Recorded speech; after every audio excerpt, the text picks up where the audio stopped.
Buenas tardes, nosotros somos el equipo número 3, el cual está conformado por Durán Cruz Ashley, Flores Ibarra Fernanda, García Gómez Naomi, Herrera Salazar Alister y una servidora Díaz Arias Paulina.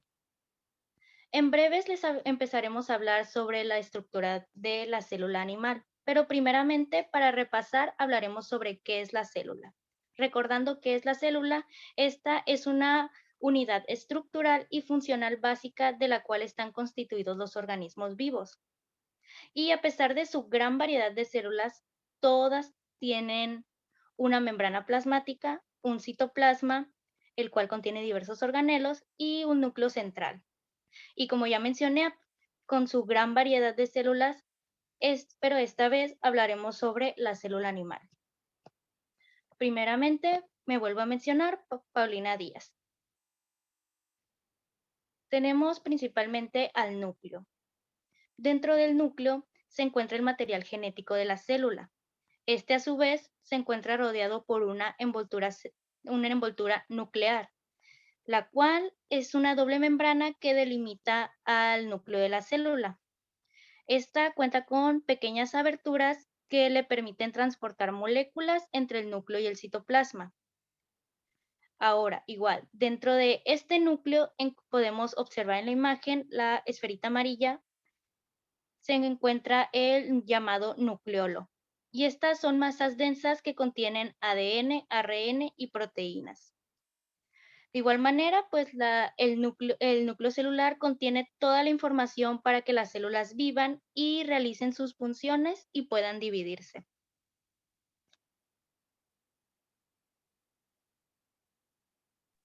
Mi nombre es Fernanda Flores y yo les explicaré sobre el retículo endoplasmático, que es lo que se ve de verde ahí en imagen.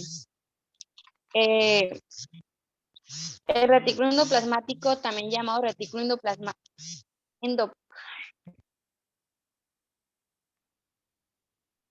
el retículo endoplasmático, también llamado retículo endoplásmico, es un organulo que se encuentra distribuido por el citoplasma de la célula eucariota y es el responsable de la síntesis de moléculas y el transporte de sustancias. Existen dos tipos de retículo endoplasmático, el liso y el rugoso, que tienen características y funciones muy diferentes. Por ejemplo, el retículo endoplasmático rugoso más que nada pues se encarga de la síntesis de proteínas, mientras que el liso es el que produce los lípidos. Este organulo tiene una estructura similar a un complejo sistema de membranas que pues tienen forma de una serie de sacos aplanados y túbulos conectados en sí. Una de sus funciones es entregar las proteínas sintetizadas al aparato de Golgi, que las transforma y enviará al resto del organismo. Ahora les explicaré más a fondo la diferencia entre el retículo endoplasmático rugoso y liso. El retículo endoplasmático rugoso, también conocido por sus siglas como RER, pues se caracteriza por tener una apariencia áspera en razón a la presencia de ribosomas en él. Está formado pues por una serie de canales o cinternas distribuidas por el citoplasma, que tienen la forma de sacos aplanados que se encuentran localizados en el citoplasma próximo al núcleo. La forma del retículo endoplasmático rugoso se encarga más que nada de la síntesis y transporte de todas las proteínas, que son enviadas a la membrana plasmática. También es responsable por la producción de todos los lípidos y proteínas usadas por la membrana celular. Además, el retículo endoplasmático rugoso tiene la capacidad de mantener en él pues, las sustancias en la circulación hasta que sea necesario liberarlas del citoplasma. Ahora les hablaré en sí del retículo endoplasmático liso. El retículo endoplasmático liso, cuyas siglas son REL y se caracteriza por la ausencia de ribosomas en su membrana, es por eso su apariencia lisa. Está compuesto por una red de túbulos membranosos interconectados entre sí. La función del retículo endoplasmático liso tiene distintas funciones. Algunas de las más importantes son participar en el transporte celular, en la síntesis de lípidos, en la metabolización del alcohol como reserva de calcio y para ayudar a mantener los niveles de glucosa en la sangre. Mi nombre es Ashley Durán y yo les explicaré un poco más sobre el aparato de Golgi. Estos son sacos membranosos que están aplanados, llamados cisternas, y se encuentran apilados unos encima de otros. Estos se dividen en tres regiones, perdón. El primero es cis, que este recibe las llamadas de transición. El segundo es medial, que este hace la transición más la maduración. Y el tercero es trans, que está más cerca de la membrana plasmática. Y este distribuye las vesículas para los distintos lugares. Las funciones del aparato de Golgi es la transformación de sustancias desde el retículo endoplasmático rugoso. Este nos permite requerir, o más bien la agregación de restos de carbohidratos para conseguir su estructura, o más simple, adquirir una formación activa. Otra función del aparato de Golgi es la modificación de moléculas. Un ejemplo de este es la micosilación, que es la agregación de glucósidos a las proteínas y cambiarlas por otras distintas. Una parte esencial del aparato de Golgi son los lisosomas primarios, que estos intervienen en la degradación de partículas y forman parte de la digestión celular. Eliminan y digieren, a las partículas que ya no se requieren dentro de la célula. Para continuar, mi nombre es Naomi García y les hablaré de los ribosomas. Los ribosomas son orgánulos citoplasmáticos no delimitados por membranas de ácido ribonucleico y proteínas ribosómicas.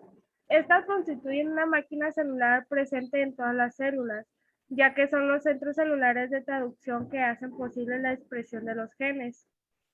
Estas las podemos encontrar libres en el citoplasma de la célula, anclado al retículo endoplasmático rugoso y en algunos organelos como mitocondrias y cloroplastos. Los ribosomas se elaboran en el núcleo, pero desempeñan su función de síntesis de proteínas en el citoplasma. Están formados por ARN ribosómico y por proteínas. En las células, estos orgánulos aparecen en diferentes estados de disociación. Estas, cuando están completos, pueden estar aislados o formando grupos. También pueden aparecer asociados al retículo endoplasmático rugoso o en la membrana nuclear. Estructuralmente tienen dos subunidades, que son una subunidad pequeña y otra grande. La subunidad pequeña en humanos está formada por una molécula de ARN y 32 proteínas. Esta también es de 30S y tiene una molécula de ARNR de 16S, además de 21 proteínas. La subunidad grande consiste de 3 moléculas de ARN y alrededor de 46 proteínas. Esta está compuesta por 50S, una de 23S y otra de 5S. Además, hay 34 proteínas básicas de las células, cuales solo una se repite en la subunidad menor. Estas suelen salir del núcleo celular por separado. Por experimentación se puede decir que se mantienen unidas por cargas, ya que al bajarse la concentración de magnesio, la subunidad tienen que separarse. Por último, nos encontramos con el ribosoma procariota y el eucariota. El ribosoma procariota tiene un coeficiente de sedimentación de 70S. El ribosoma eucariota tiene un coeficiente de sedimentación de 80S y este se puede encontrar unido al retículo endoplasmático rugoso, que es la forma habitual en la célula eucariota, o encontrarlo en el citoplasma, donde recibe el nombre de diprosoma o polirribosoma. Este polisoma se encarga de sintetizar proteínas de localización celular, mientras que los ribosomas del retículo endoplasmático rugoso se encuentran de sintetizar proteínas de exportación, o sea que se irán de la célula hacia otro lugar donde se necesite. Mi nombre es Alister Herrera y yo les hablaré acerca de los microtúbulos.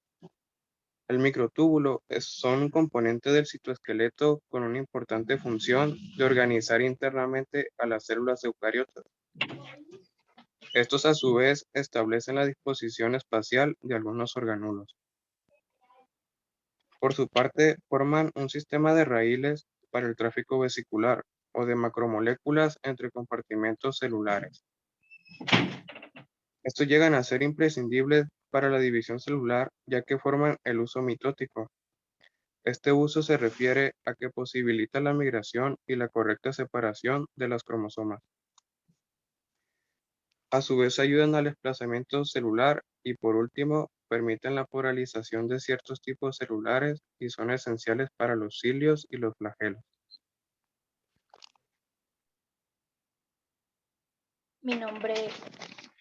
Mi nombre es Paulina Díaz. Siguiendo con las mitocondrias, estas actúan como centrales eléctricas, ya que estas son responsables de suministrar la mayor parte de energía necesaria para la actividad celular y sintetizan ATP a costa de los carbohidratos, ácidos grasos y aminoácidos que consumimos en la alimentación. La matriz mitocondrial es el líquido que llena el interior de la mitocondria. También contiene moléculas de ADN circular y unos pequeños ribosomas que sintetizan algunas proteínas de las mitocondriales.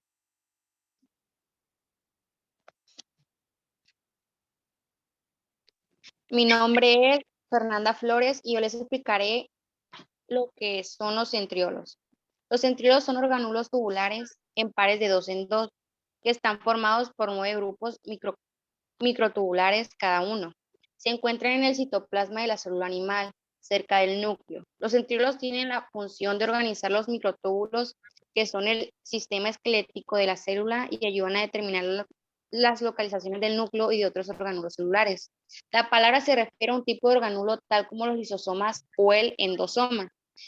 En este centrosoma hay 2 centriolos. Los centriolos son estructuras compuestas de microtúbulos y los centriolos son muy importantes para la división celular.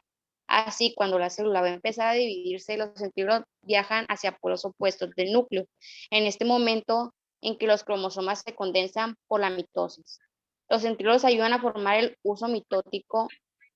A este uso mitótico se le van a unir los cromosomas, que serán estirados y repartidos equitativamente entre los 2 polos de la célula. Por lo tanto, los centriolos son esenciales para que se forme el uso mitótico, que es fundamental para permitir la citosíntesis, como para distinguirse del centrosoma, que es un área de la célula próxima al núcleo, donde normalmente viven los centriolos cuando la célula no está experimentando mitosis. Mi nombre es Ashley Durán. Siguiendo con el tema, los lisosomas son organelos relativamente grandes, formados por el aparato de Golgi, y se considera parte del sistema endomembranoso. Estos realizan la degradación de diferentes ingeridos, así como organulos y proteínas, desgastándolas o más bien dicho que no se necesitan. Para realizar esta función tienen poderosas enzimas digestivas y estas enzimas mantienen un pH ácido para mantenerse activas. También tienen enzimas hidrolíticas. Estas son utilizadas para la distribución, para destruir los patógenos. Más bien los patógenos son organismos causantes de enfermedades que podrían ingresar a la célula. En conclusión, los lisosomas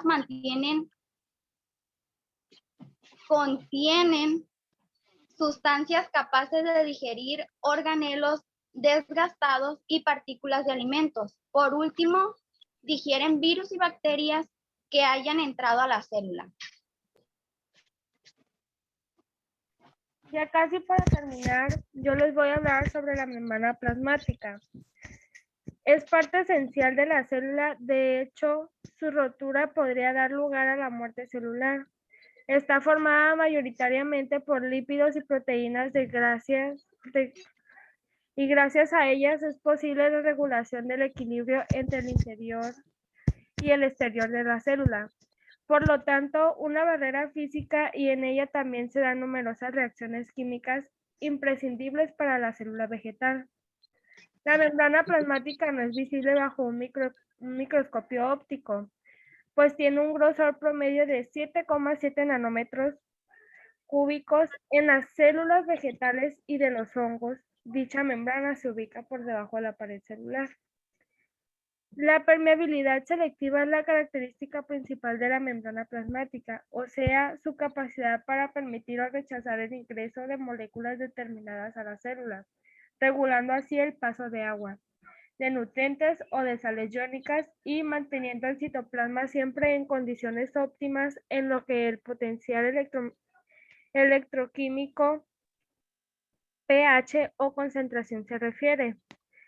En todo tipo de células, la membrana posee en general las siguientes funciones: protección celular del medio externo, anclaje de citoesqueleto, semipermeabilidad para el intercambio de sustancias presentando un transporte activo altamente selectivo hecho por transportadores de membrana, ósmosis para la difusión pasiva de solutos como iones, moléculas pequeñas y gases.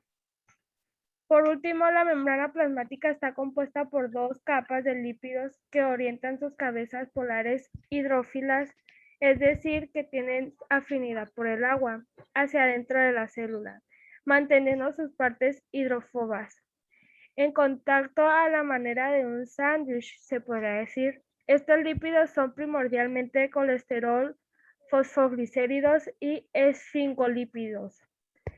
Al mismo tiempo, posee alrededor de un 20% de proteínas que cumplen funciones de conexión y transporte y catalasis. Formas diversas de comunicación bioquímica y de transporte celular de nutrientes y desechos. Igualmente, la membrana posee diversos glúcidos, también conocidos como azúcares, en su parte más externa, sirviendo de material de soporte de identificación intracelular. Dichos azúcares representan apenas el 8% seco del peso de la membrana total. La membrana plasmática tiene una serie distinta de funciones, tales como delimitar la célula, administración de nutrientes, preservación de la vida, comunicación celular y desplazamiento celular.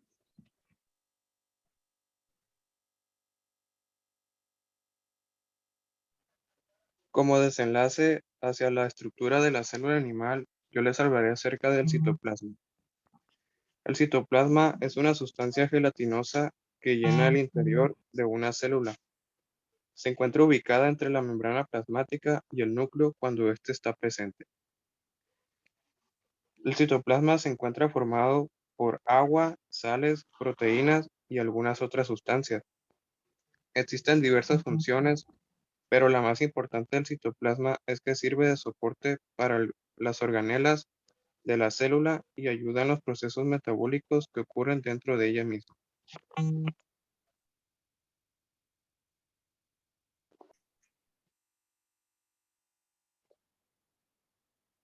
Bueno, ahora presentaremos nuestras conclusiones.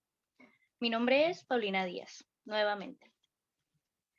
Bueno, como conclusión, como ya fue mencionado al principio, las células forman parte de todos los organismos vivos.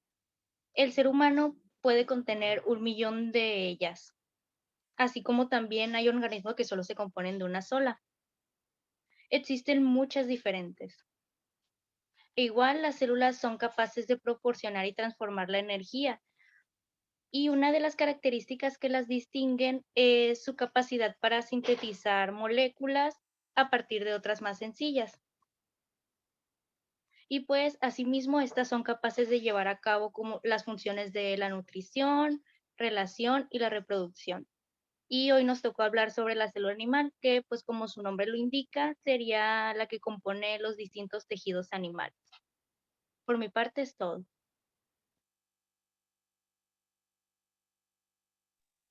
Mi nombre es Fernanda Flores y yo les diré mi conclusión. La célula es la unidad anatómica y funcional del organismo animal, la estructura más pequeña capaz de desempeñar todas las funciones vitales.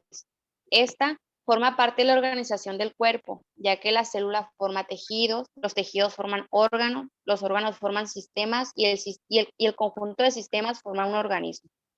Esto sería todo en mi parte.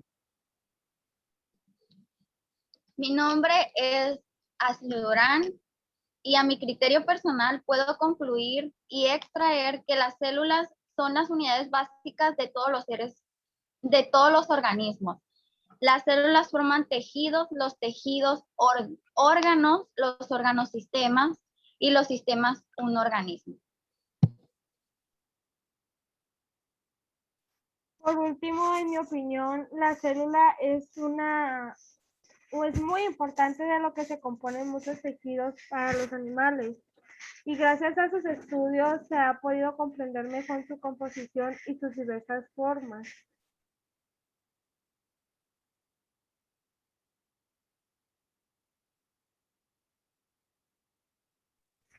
Como Bueno, de mi parte sería todo. Gracias. mi nombre es Alister Herrera y les voy a compartir mi conclusión. Como conclusión personal, la célula animal tiene una importancia vital ya que es la unidad básica que tenemos los seres vivos y nos ayuda a cumplir con las funciones del cuerpo. Y así mediante esta información conocemos acerca de sus partes que la conforman y así todas sus funciones. Por mi parte sería todo. Bueno, de parte del equipo número 3, muchas gracias por su atención.